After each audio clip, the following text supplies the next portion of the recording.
Dark खोनी।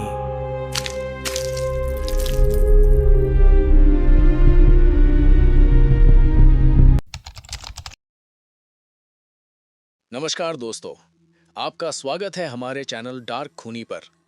आज की कहानी शुरू करने से पहले एक बात याद रखना, अगर कभी रात के 3 बजे तुम्हें नॉक की आवाज़ सुनाई दे तो दरवाज़ा मत खोलना, क्योंकि इस बार कोई बाहर से नहीं आएगा। मैं एक फ्यूनरल होम में काम करता हूँ। ये मेरी पसंद नहीं थी, ना ही कोई सपना। बस ये नौकरी खाली थी और क्योंकि यहाँ कोई ज़्यादा दिन टिकता नहीं। जब मैंने ज्वाइन किया तो मुझे लगा ये आसान काम होगा। मरे हुए लोग, शांत जगह है, कोई शोर नहीं, कोई परेशानी नहीं। काम भी कुछ खास नहीं था। बॉडीज़ को तैयार करना, उन्हें साफ करना, उनका चेहरा ठीक करना, ताकि वो ऐसे लगें जैसे बस सो रहे हों। पहले दिन सब ठीक लगा, दूसरे दिन भी। तीसरे दिन मुझे समझ आने लगा कि यहाँ कुछ अजीब है। यहाँ कोई हंसता नहीं, कोई ज़्यादा बात नहीं करता। सब लोग काम करते हैं और जल्दी निकल जाते हैं। मैंने एक बार अपने सीनियर से पूछा, यहाँ लोग टिकते क्यों नहीं? वो कुछ सेकंड मुझे देखते रहे, फिर बोले, क्योंकि सब लोग जल्दी सीख जाते हैं। क्या सीख जाते हैं? मैंने पूछा। उन्होंने जवाब नहीं दिया, बस जाते जाते कहा, रात के बाद अकेले मत रुकना। उस वक्त मुझे ये बस एक सलाह लगी, पर धीरे धीरे मुझे कुछ और बातें भी पता चली। यहाँ कुछ रूल्स थे, कोई लिखे हुए नहीं, कोई बताए हुए नहीं, बस अगर तुम ध्यान दो तो समझ आ जाते हैं। पहला नियम, रात के 12 बजे के बाद कभी अकेले काम मत करो। मैंने तीसरे दिन ही ये नियम तोड़ दिया। रात थी, लगभग 12:30, सब जा चुके थे। मैंने सोचा क्या ही हो जाएगा। मैं अकेला था, पूरा बिल्डिंग शांत था, कुछ नहीं हुआ, कम से कम उस वक्त तो नहीं। दूसरा नियम, अगर कोई बॉडी बिना नाम, बिना परिवार, बिना रिकॉर्ड के आए तो उसका बैग मत खोलना। मैंने ये नोटिस किया था, ऐसी बॉडीज अलग रखी जाती थी। उनके साथ कोई ज्यादा काम नहीं करता था, बस रखा जाता था, जैसे किसी का इंतजार हो। मैंने ये नियम नहीं तोड़ा शुरू में। तीसरा नियम, अगर कभी नॉक की आवाज आए तो जवाब मत देना। ये सुनकर मैं हंस पड़ा था। यहां कौन नॉक करेगा, मैंने सोचा, पर मुझे नहीं पता था कि यह सबसे जरूरी नियम है। वो रात, कल रात, समय था 3:17 AM। मैं अकेला था, बस कुछ पेपर वर्क बचा था। मैंने सोचा खत्म करके चला जाऊंगा। बिल्डिंग में अजीब सी ठंड थी, AC बंद था, फिर भी हवा ठंडी थी।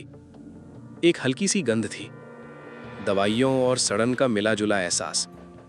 सब कुछ शांत था, इतना शांत कि अपनी सांस भी भारी लग रही थी। और तभी नॉक।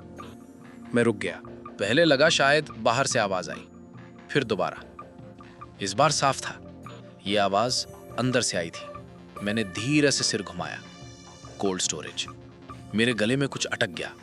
मैं वहीं खड़ा रहा कुछ सेकंड, फिर धीमी, धीरे धीरे, जैसे कोई जल्दी में नहीं है, जैसे उससे पता है कि मैं आऊंगा। मुझे वहां से भाग जाना चाहिए था, यही सब करते हैं, इसीलिए कोई यहां टिकता नहीं। पर मैं रुक गया और मैंने सबसे बड़ी गलती कर दी। मैं उस दरवाजे तक गया। हर कदम भारी था, जैसे पैर खुद रुकना चाहते हों। मैंने हैंडल पकड़ा, धातु बर्फ जैसी ठंडी थी। मैंने दरवाजा खोला। अंदर अंधेरा था, बस हल्की नीली लाइट जल रही थी। और फिर इस बार बिल्कुल पास से मैंने एक ड्रॉर की तरफ देखा, वहीं से आवाज आ रही थी। मैंने उसे धीरे धीरे खींचा। घर। आवाज पूरे कमरे में गूंज गई। ड्रॉर बाहर आया, बैग पहले से ही खुला हुआ था। मैं जम गया। अंदर एक आदमी पड़ा था, आंखें खुली हुई, सीधे मेरी तरफ देख रहा था। उसकी आंखें हिल नहीं रही थी, जैसे वो इंतजार कर रहा था। पर असली डर अब शुरू हुआ।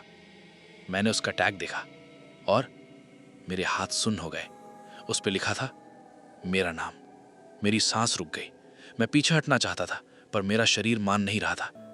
तभी वो हिला, बस थोड़ा सा। उसका सीना ऊपर उठा और नीचे गया। वो सांस ले रहा था। मैंने चिल्लाने की कोशिश की, आवाज नहीं निकली। और फिर उसके होंठ हिले, धीरे से। तुम्हें ये नहीं खोलना चाहिए था। उसकी आवाज कमरे में नहीं थी, वो मेरे अंदर थी, मेरे सिर के अंदर। मैं टूट गया। मैं भागा सीधा बाहर, कुछ बंद नहीं किया, कुछ सोचा नहीं, बस भाग गया। अगली सुबह मैं वापस नहीं गया और अब कभी नहीं जाऊंगा, क्योंकि अब मुझे सच पता है, यहाँ बॉडीज गलती से नहीं आती, उन्हें बुलाया जाता है। और ये रूल्स तुम्हें बचाने के लिए नहीं है, बस थोड़ा समय देने के लिए है। मैं घर से निकलने वाला था, बस एक बार आईने में देखा और वहीं रुक गया। कुछ गलत था। मैं खड़ा था, पर मेरा रिफ्लेक्शन सांस नहीं ले रहा था, वो बस मुझे देख रहा था, बिना हिले, बिना ब्लिंक किए। और तभी मैंने सुना। मैंने नीचे देखा, कोई नहीं था। फिर मुझे समझ आया, ये आवाज मेरे सीने के अंदर से आ रही थी, जैसे कोई अंदर बंद हो और बाहर आना चाहता हो। अब भी वो आवाज आ रही है, धीरे धीरे, लगातार। अगर तुम्हें कभी ये आवाज सुनाई दे तो मत खोलना, कभी मत खोलना, क्योंकि अगर तुमने खोल दिया तो तुम्हें कोई लेने नहीं आएगा। तुम खुद चलकर वहां जाओगे और इस बार तुम बाहर नहीं आओगे। तो बताओ, अगर तुम मेरी जगह होते तो क्या करते? कमेंट में जरूर बताना। और ऐसी ही डरावनी कहानियों के लिए डार्क खूनी को सब्सक्राइब करना मत भूलना।